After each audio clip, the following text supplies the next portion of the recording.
Yo les artistes, bienvenue sur cette nouvelle vidéo. Donc, oui, bienvenue sur cette nouvelle vidéo. 31e épisode de Pays sur 10.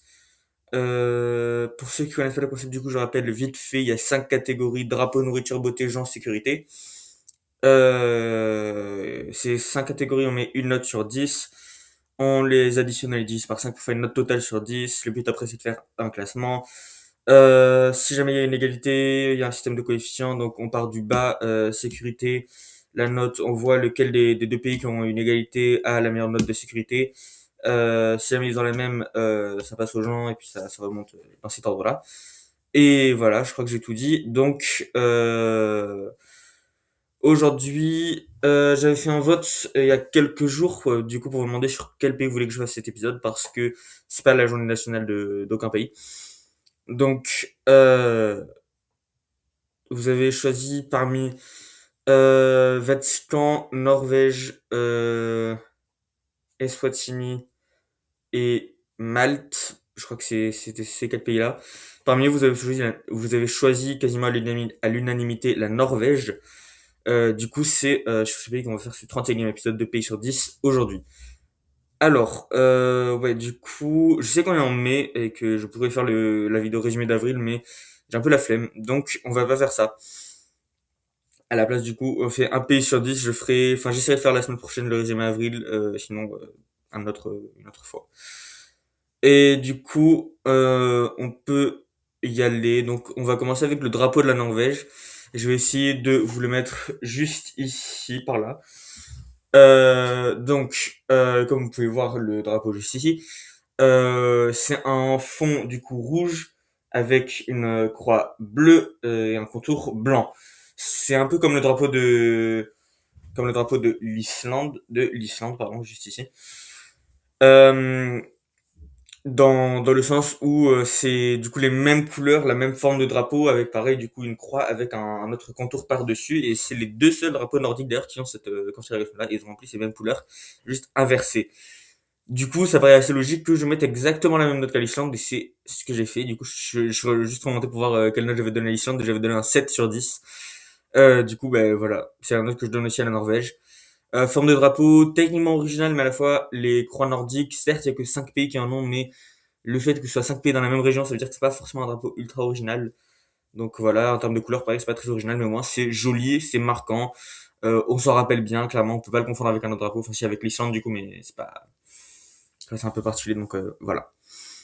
7 sur 10. Ensuite, on va passer à la nourriture. J'avais cherché ce que c'était le plat national de la Norvège, je me rappelle plus comment il s'appelle. Euh, alors, non, ça ne veut pas marcher. Ah si, non. Donc, ça s'appelle le fårikål. Oui, voilà. Alors, le fårikål, du coup, ou fårikål plutôt, c'est particulier. C'est particulier. Je sais pas quoi vous dire de plus. En fait, on prend du mouton, l'os du mouton. Apparemment, c'est ultra important d'avoir l'os du mouton aussi. Je sais pas pourquoi. Je sais pas si les Norvégiens mangent des os. Je sais pas. On met. Alors, ça, je sais pas ce que c'est en français. Je sais pas ce que ça veut dire. Je reviens de suite. Ok, c'est bien ce que je pensais. Du coup, on met du chou. Donc, mouton avec son os, très important. Chou, ça dans un pot, et après on le laisse, on le met au four pendant une dizaine d'heures. Peut-être pas une dizaine, mais quelques heures. Pas mal d'heures. Et après on le mange. Et vraiment, j'ai essayé de chercher d'autres plats norvégiens pour remonter les notes, mais il paraît qu'il y a que ça qu'ils font en Norvège. Vraiment, c'est vraiment que ça. Donc, ben, ça a vraiment l'air nul. Voilà, je le dis, hein, vraiment, ça a l'air à en vomir, clairement. Perso, je suis pas un grand fan de mouton. J'aime pas du tout le chou non plus. Et bon, l'os, forcément, rien que les viandes ou les trucs où il y a des os dedans, ça me dégoûte. Je peux pas manger ça. Donc, enfin, c'est pas que je peux pas, mais ça me dérange. Chaque fois qu'il y a un os, j'aime pas. J'ai l'impression que je vais grailler du cartilage, ça me dérange. Donc, autant dire que je peux pas mettre une bonne note à ça. C'est pas possible que la note nourriture de la Norvège mette une bonne note. J'étais assez gentil pour mettre un 4 sur 10. Parce que je me dis, il doit y avoir d'autres trucs, c'est sûr qu'il y a d'autres trucs. Je sais qu'ils font du saumon en Norvège beaucoup, j'aime beaucoup le saumon, donc voilà. Mais clairement, c'est leur plat national, c'est le truc qui est reconnu comme le plat phare norvégien. Ça a juste pas l'air bon, quoi. Enfin, je suis désolé, certes, tu mangeais avec un peu de patate si tu veux, mais le plat en lui-même, c'est vraiment juste mouton chou, quoi. Enfin, pourquoi c'est un nom même, le floricole, c'est juste du mouton et du chou. Appeler ça mouton chou, je sais pas. S'il faut, c'est ça que ça veut dire, hein. S'il faut flori, ça veut dire mouton et col, ça veut dire chou. Je sais pas. Mais bref, du coup, c'est pas un repas ultra qui te met dans le mood. Je pense que c'est un repas déjà qui t'endort et puis ouais, voilà, c'est tout. Donc, pour changer un peu la donne, on va passer à la beauté naturelle de la Norvège. Ce qui veut dire que je vous propose comme d'habitude ces trois magnifiques images. Voilà, vous pouvez les observer tant que vous voulez. Donc, comme vous pouvez voir, la Norvège, c'est un pays absolument magnifique. Pas ultra divers, je vous l'accorderai. Mais franchement, pour ce qu'on peut voir en Norvège, vu la taille du pays, je pense que c'est quand même assez impressionnant. Ils ont aussi des territoires outre-mer, notamment Svalbard et Jan Mayen, ainsi que l'île Bouvet. Euh, je, je pense clairement qu'on peut dire que la Norvège, c'est un des pays les plus beaux sur Terre. Je sais que je dis ça souvent.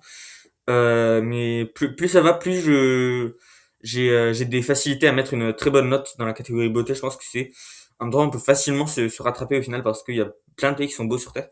Il y en a aussi plein qui sont moches, je dis pas le contraire, mais enfin par exemple la Belgique, clairement c'est, enfin voilà, c'est pas fou quoi.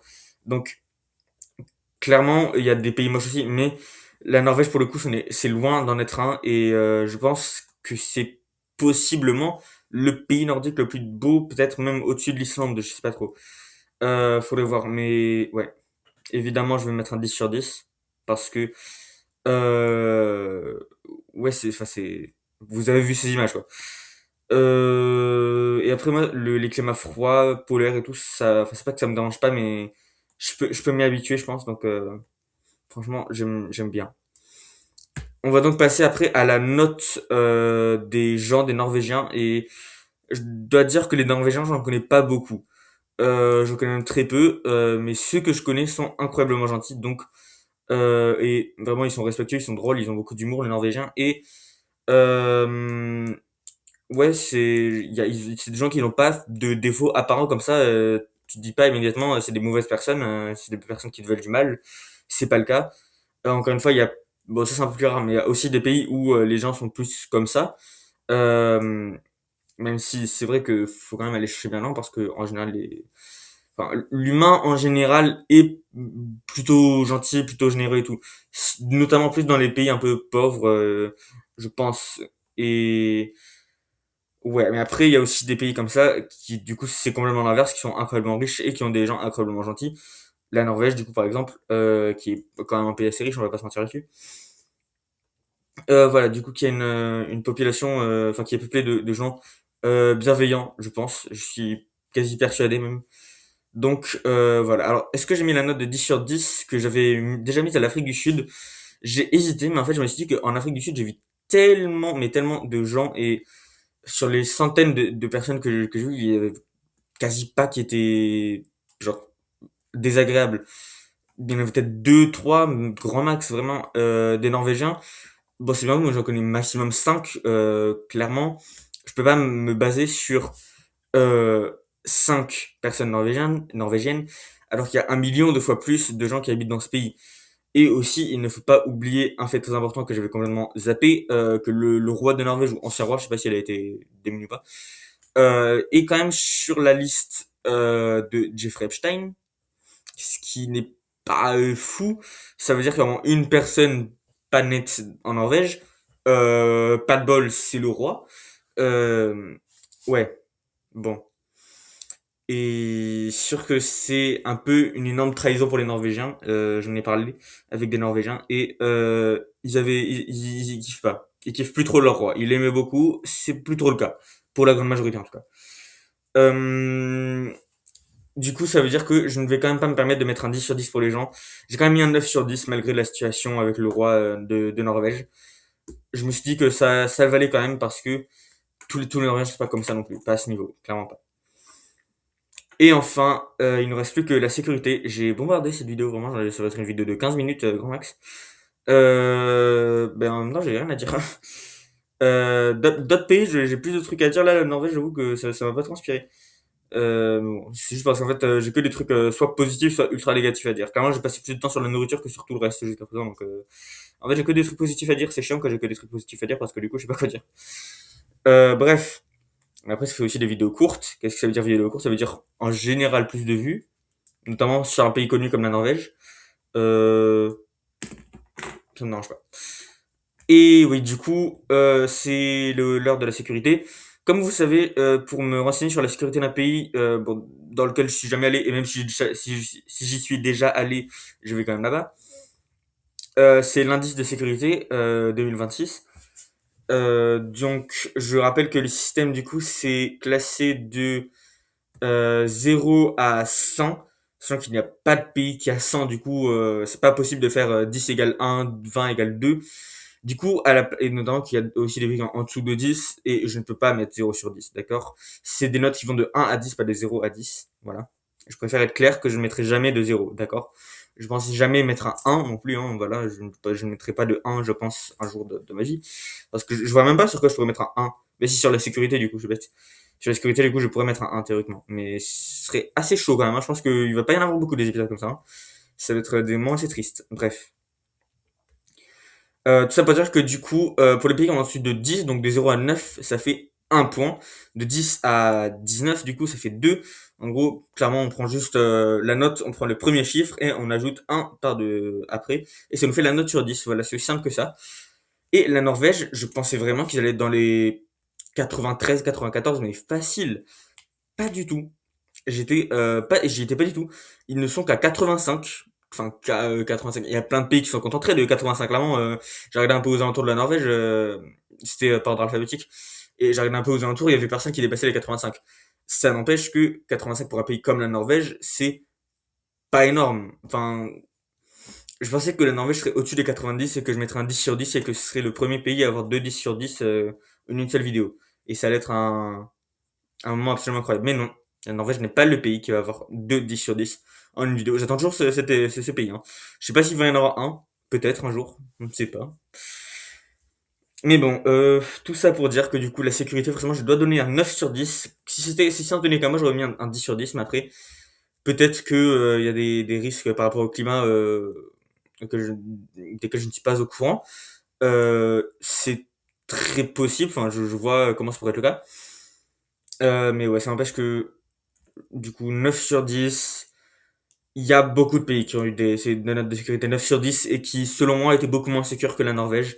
Je pense notamment au Canada, l'épisode juste avant. Alors, c'est pas beaucoup moins sécure, c'est un pays sécurisé, le Canada. Mais si tu me dis quel pays est plus sécurisé, Canada ou Norvège, je réponds mais immédiatement Norvège. C'est même pas une question pour moi.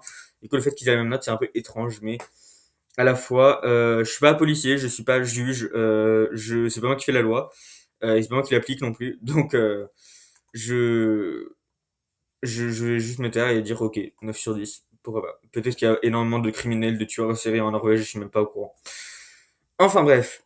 Du coup, le 7 sur 10 de drapeau, le 4 sur 10 de la nourriture qui fait très mal, le 10 sur 10 de la beauté qui fait plutôt du bien, et le 9 sur 10 des gens et de la sécurité, pardon. Du coup, tout ça additionné, ça nous a fait 39 sur 50, ce qui peut paraître énorme, mais au final, j'ai été surpris du nombre de pays qui ont au-dessus de 40, 40 ou au-dessus. Ce qui fait que ça nous fait une note totale de 7,8 sur 10, ce qui est loin d'être la meilleure note, je vous le dis. Voilà, la Norvège n'est pas passée première du classement. Mais il y avait trois autres pays qui ont eu 7,8 sur 10. Donc j'ai nommé le Pays de Galles, l'Écosse et l'Afrique du Sud. Du coup, le système de coefficient doit s'appliquer ici. Donc, au cas où vous avez pas compris, là je vais prendre la dernière note que j'ai donnée, c'est-à-dire la note de sécurité, où la Norvège a eu un 9 sur 10, et je vais comparer par rapport aux autres pays. Donc, je commence par vérifier par rapport à l'Écosse, qui est la plus haut placée des trois pays. L'Écosse a également eu un 9. Je compare au Pays de Galles, il a également eu un 9. Et je compare à l'Afrique du Sud a eu un 5. Voilà, du coup, ça veut dire que la Norvège est automatiquement au-dessus de l'Afrique du Sud dans le classement, mais on sait toujours pas où elle est située par rapport au Pays de Galles et par rapport à l'Écosse. On doit donc passer aux gens. Alors là, je me rappelle plus exactement. Ah oui, l'Écosse a eu un 9 sur 10 comme la Norvège. Mais le Pays de Galles a eu un 8, ce qui veut dire que la Norvège passe bel et bien au-dessus du Pays de Galles. Et maintenant, c'est le moment de déterminer qui va passer au-dessus de l'autre. Est-ce que c'est l'Écosse qui va être au-dessus de la Norvège ou l'inverse? La Norvège a eu un 10 sur 10 en beauté. Bon, je vais pas vous faire attendre plus longtemps que ça. Des 10 sur 10 en beauté, j'en ai très rarement donné. Et malheureusement, l'Écosse n'en a pas reçu. Du coup, ça veut dire que la Norvège passe eh bien, devant l'Écosse également. Et voilà, c'est le meilleur pays avec un 7,8 sur 10, c'est le meilleur dans le classement. Donc félicitations à la Norvège qui obtient la huitième place du coup au-dessus de l'Écosse forcément et juste en dessous du Portugal avec son 8 sur 10. Voilà voilà.